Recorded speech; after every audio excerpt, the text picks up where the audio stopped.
All right. Now, correlation, the official name, the full title is Pearson product moment correlation. Now, there is actually another kind of correlation that I don't teach in this class. I mentioned it just briefly. It's called Spearman-Rowe.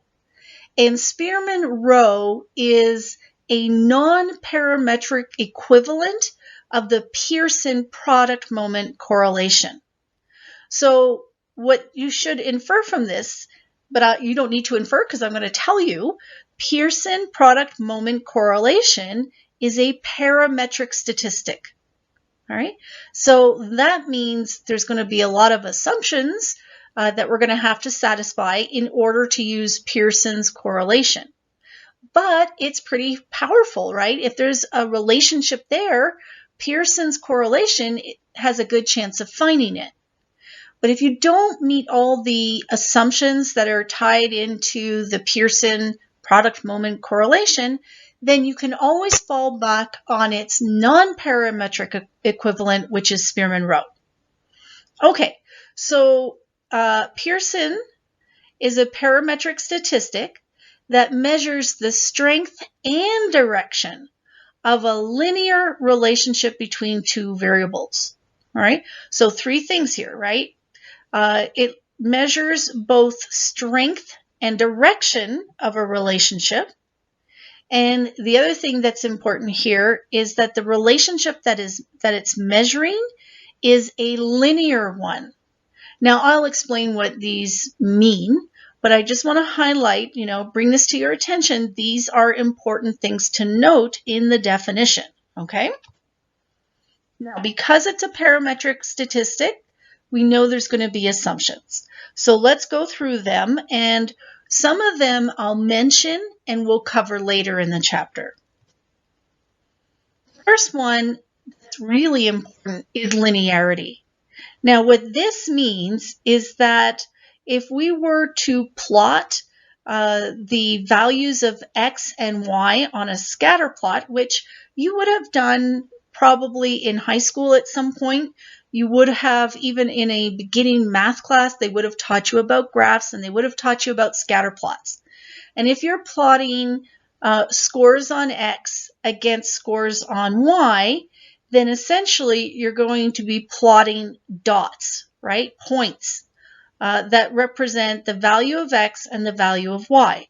So this point here represents an x of 1 and a y of about 3. Okay, so you put a point there where those two meet. This point would represent an x equal to 1 and a y equal to a little bit more than 4. Okay, so once you plot all of your x, y values, you get a scatter plot. And according to the assumption, it says that we could look at the scatter plot and see that the values, the dots in the scatter plot, more or less follow a straight line.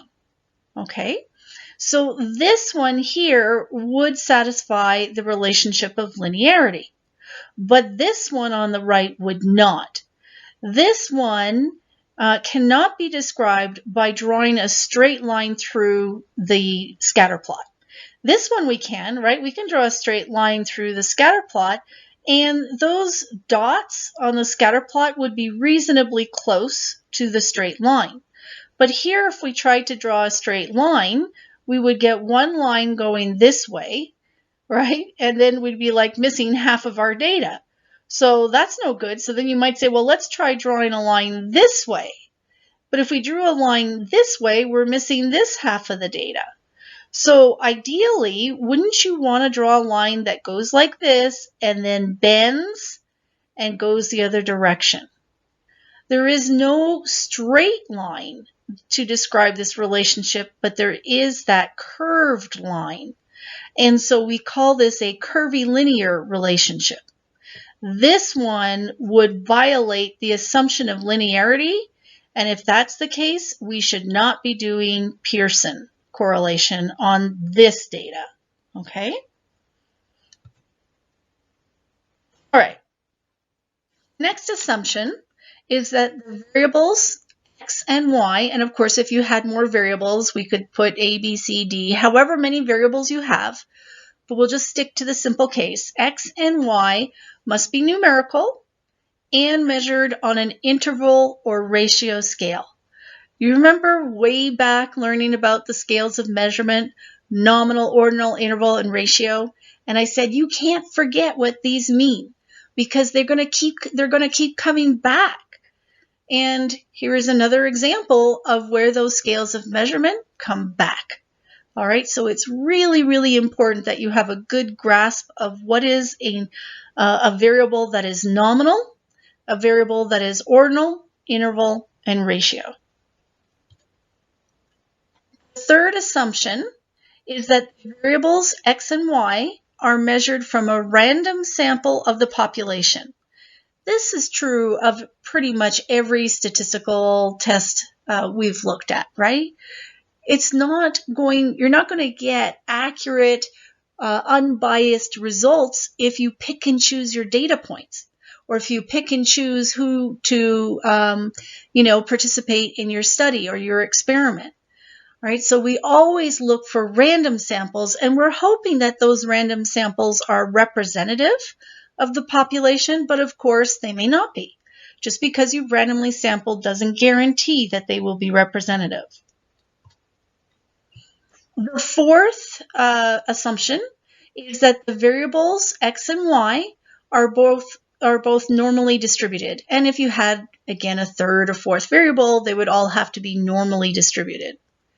Now, I am going to talk more about some of these assumptions and how violations can actually affect the size of the R value that correlation calculates. Remember, it calculates an R value. We'll do that later. Okay, number 5 says, we summarize it just by saying related pairs. But what this means is that for every participant or observation, you have to have a score on variable X and a corresponding score on variable Y. So what this means is, for example, if I am looking to see if there's a relationship between height and weight, I wouldn't measure your height and somebody else's weight. And then, and do that with every participant, right? I measure, Tom, Dick, and Harry, I get their heights, and I get the weights for Peter, Paul, and Mary. And then I try and run a correlation between those two variables. That makes absolutely no sense. So if I'm going to measure height and weight, I need to measure height and weight on the same participant. All right, and that's true for all participants, and then I can see if they're correlated. Another example might be, let's say you want to know, is there a correlation between the percent humidity in the air and the amount of rainfall? Well, what you have to do is on a daily basis for that day, you have to measure what was the humidity, the average humidity that day, and how much rainfall. What was the total rainfall for that day? You can't measure the percent humidity on one day and the rainfall on a separate day and see if they're correlated. All right, both measurements need to be taken at the same time, like the same observation, the same day. Okay? Number 6, this one is a great Scrabble word. It's pronounced homoscedasticity.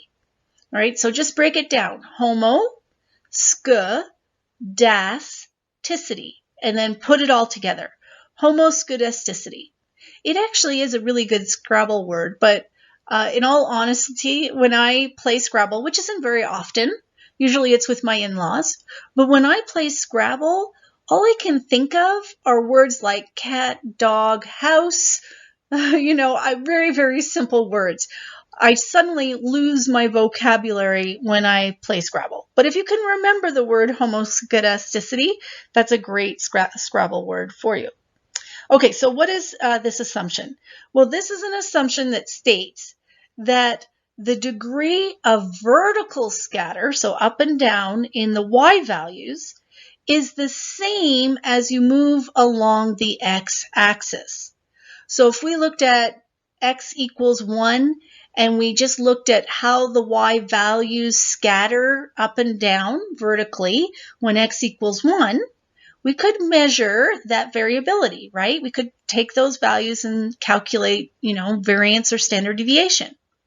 And then when we move to x equals 2, we could do the same thing.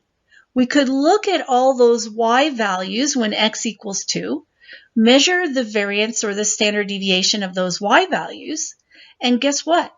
Whatever the standard deviation or variance is for those y values, it should be the same, about the same number as it was for the previous x, for the previous value of x. Now, don't worry, if you don't get this right now, I'm going to show you a picture later, and, picture's worth 1,000 words, but I just wanted to explain it a little bit because, the second time you hear it, it'll make more sense if you've already heard it before, okay?